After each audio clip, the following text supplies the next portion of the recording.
Me llegó de Proyección Consultores un monitor de opinión pública hecho este mes que me asombró por los datos, porque después de tantos meses de gobierno, de que haya pasado el veranito, todavía se ve que hay una insistencia por el presidente y por mantener el voto dado en diciembre, porque siguen con números que son raros para el momento económico que se está viviendo.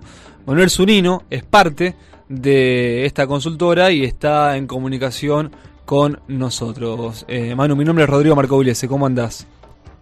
¿Qué haces, Rodrigo? Buenas tardes, ¿todo bien? Bien, bueno, ¿cómo es que llegan a hacer esta encuesta? ¿De qué manera se hace? ¿A quiénes la realizan? Es una encuesta que hacemos todos los meses a nivel nacional. Es una encuesta de la consultora para ir monitoreando el humor social, la opinión pública, la evaluación de gobierno.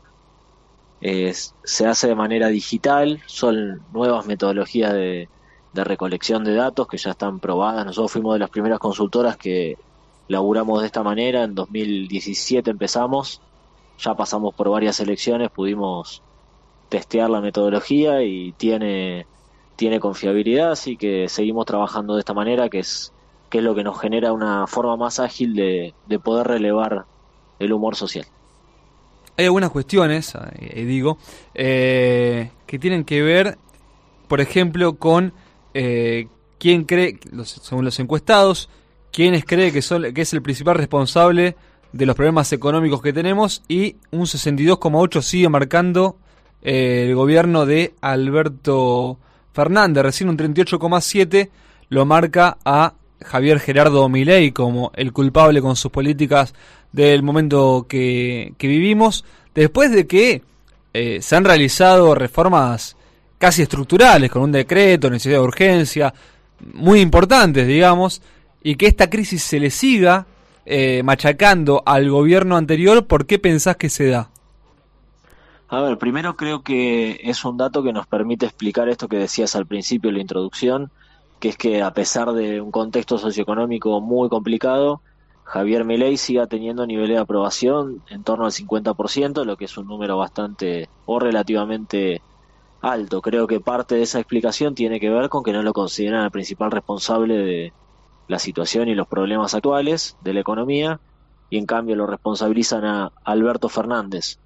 Después me parece que tiene que ver con que es un gobierno nuevo, con que la gente todavía le está encontrando o lo está tratando de entender su dinámica. Hay muchas cosas que hace que para una parte de la sociedad no terminan de quedar muy claras, o son quizás un poco opacas, o quedan en la discusión política superficial y la sociedad no termina de entenderlo. Y hay una parte, si bien eso hay que decirlo, es una parte porque está dividida la opinión pública casi en partes iguales, hay una parte que todavía deposita expectativas en el gobierno actual. Hay una cuestión que me llamó la atención dentro del estudio que hacían, ¿no? Que es la consulta. El presidente pidió paciencia a los argentinos para empezar a ver las mejoras. ¿Usted cuánto tiempo está dispuesto a esperarlo? No supera el límite, porque decíamos que está en partes iguales casi, pero no supera el límite entre 3 y 6 meses. Más de ese tiempo no se le da un casi 70% de los encuestados. A lo que voy, es plausible de que en el corto plazo todas estas cuestiones de imagen positiva que tenga el presidente Milei se caigan. Es casi una construcción de naipe la que está sosteniendo esta imagen positiva. Sí, coincido que hay mucha inestabilidad en ese humor social que vivimos. Yo te lo describiría, para sintetizarlo, de la siguiente manera: presente negativo, hay un consenso muy grande y dificultades concretas de la mayor parte de la sociedad. Hoy 2 de cada 3 familias tienen dificultades para llegar a fin de mes en la Argentina. O sea, presente negativo, expectativas altas en una parte de la sociedad, sobre todo los que votaron a Javier Milei. No todos, pero gran parte de los que votaron a Javier Milei en balotaje continúan teniendo expectativas altas, pero paciencia, como decías vos, relativamente corta. O sea, hoy cuando medimos la paciencia podemos ver que un tercio te dice que lo bancaría el gobierno de Milei un año más, un tercio dice no lo banco nada, que ese es el votante también más opositor, el votante de Unión por la Patria, y en el medio tenés otro tercio que te dice lo banco 3 meses, lo banco quizás 6 meses, para empezar a ver resultados. Hasta ahora la verdad que la película que contó Milei el 1 de marzo se viene cumpliendo.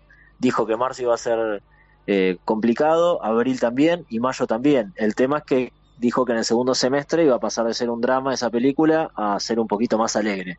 Si eso no se cumple, si esa parte de la promesa, si ese final feliz no se cumple, ahí sí la expectativa de una gran parte de la sociedad se va a chocar con una realidad quizás compleja. De este último escenario que plantearon, no se desprendió la pregunta o cómo está constituido el apoyo a Javier Milei o qué cosas hacen que apoyen a Milei. Quizás lo han encuestado antes, pero me cuesta a mí pensar en las cuestiones positivas que le encuentran al presidente. Y con respecto a esto te consulto algo que seguramente será parte de la próxima encuesta que hagan, la próxima proyección que realicen de opinión pública, que tendrá también incluido el tema que ocurrió el último fin de semana de la pelea entre Milei y el presidente español. Conociendo cómo o los que apoyan a Milei por las razones que lo apoyan, ¿vos crees que esto le sumó o le restó al presidente? Yo no creo, no puedo encontrar el sentido de la decisión de Javier Milei. No sé si habrá sido impulso o estrategia todo el tiempo, cada vez que Milei hace algo, sobre todo cuando nos sorprende y hace cosas disruptivas, por decirlo de alguna manera, no encontramos nunca o cuesta encontrar el sentido y entender si es su propio impulso y su personalidad o hay detrás una lectura estratégica de los temas. No encuentro razones para pensar que esto le puede sumar, porque no estamos hablando de Venezuela, un país que él estigmatizó, por ejemplo, durante la campaña, o que tiene que ver con su narrativa. Estamos hablando de España, estamos hablando de la Unión Europea, estamos hablando de un país donde muchas veces una parte de los argentinos, sobre todo votantes de Javier Milei, o lo miran con cierta expectativa, incluso con cierta aspiracionalidad. Así que la verdad que yo por lo menos no tengo elementos para pensar que esto le pueda generar algún beneficio en términos de opinión pública. Sí te puedo decir esto que me preguntabas antes, ¿cuáles son los atributos que la gente que hoy banca a Milei destaca como positivos? Primero, te dicen que está cumpliendo sus promesas de campaña, después que tiene un plan de gobierno, o sea que sabe hacia dónde va, y en eso lo diferencian del gobierno anterior, que consideraban, era mayoritaria la idea de que no había un rumbo, digamos, y después la cuestión de la actitud, sobre todo, de que es una persona que más allá de las dificultades que enfrenta, le pone muchísima actitud para cumplir con sus objetivos. Y un cuarto punto sería como la cuarta pata que lo sostiene hoy, es la idea de que es una persona honesta. Esto lo diferencia de alguna manera de la política tradicional y le permite mantener niveles de imagen relativamente altos en un contexto tan complicado. Sí, apuntaba más que nada a eso, a un electorado, quizás se lo menciona siempre como un sub-30, que interactúa mucho en redes sociales, que no le entran balas, que cuando, esto es la actitud, ¿no?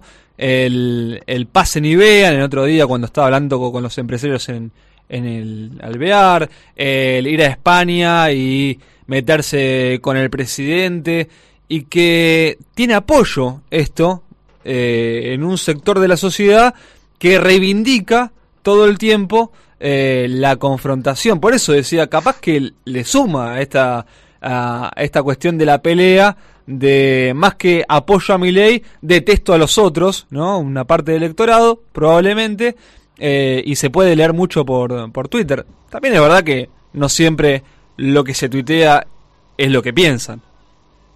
Sí, eso hay que tenerlo en cuenta, y también el microclima de Twitter está muy condicionado eh, por operaciones políticas, y una parte de lo que leemos en Twitter está construido y no es genuino, no son actores genuinos, hay de todo igual.